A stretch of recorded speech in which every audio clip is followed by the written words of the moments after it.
Okay, so now we need to make the form work. At the moment, if we click submit, we get this error, not found. That's because we haven't told it to do anything just yet. We've got form action and it's telling to go to action page PHP. This is what we copied from W3 Schools. So we need to actually make it go to the page we want it to go to. And we're going to make it go to the quiz page. So let's put in here quiz.php because that's the page we're going to go to. However, if I save that and refresh and submit, it also can't find quiz.php because we haven't created it yet. So let's create a new file,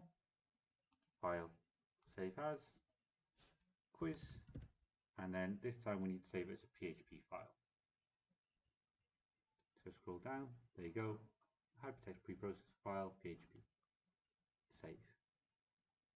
Now I saved it in the same folder, so now if I go back, click refresh, and click submit, it goes to our quiz page. However, we don't want it to do that if the name is empty. There's different ways to do this. In lesson, I showed you how to do it using JavaScript, and that's what we're going to do now. Okay. Now the great thing about JavaScript is you don't need to change anything in our index page except add in the script. Scripts can go anywhere. I'm just going to put it in the body. So I'm going to open up some script tags and I'm going to close the script tag. Oh, like that. Now the code we need is going to go here. We also need to modify our form as well.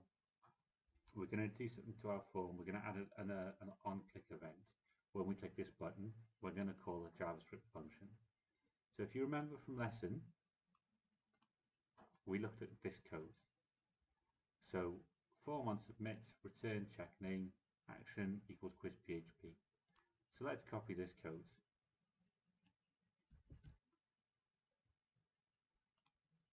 And it's going to replace this line of code here. So form on submit, return check name. Now the check name is a function that we don't have yet. That's this code here, function check name. So I'm also going to copy this code.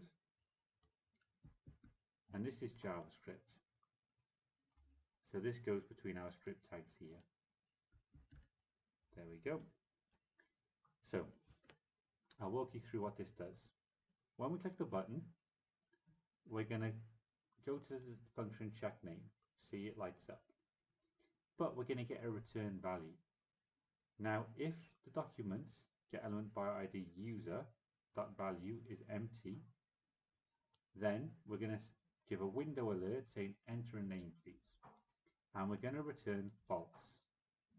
That means that we won't do this part of the code because it will return false, so therefore we won't do this part.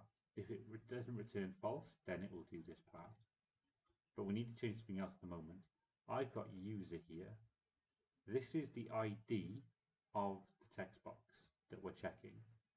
Our text box is called fname because we copied it from W3 Schools. So if this and this don't match, it won't work.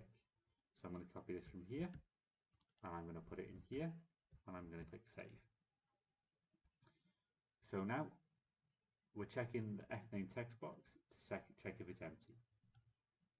We've saved it. Let's refresh the page and let's see if it works. Yeah, enter a name please.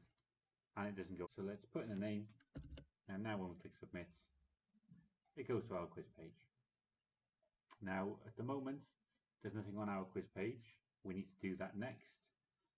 But our first page is working and finished.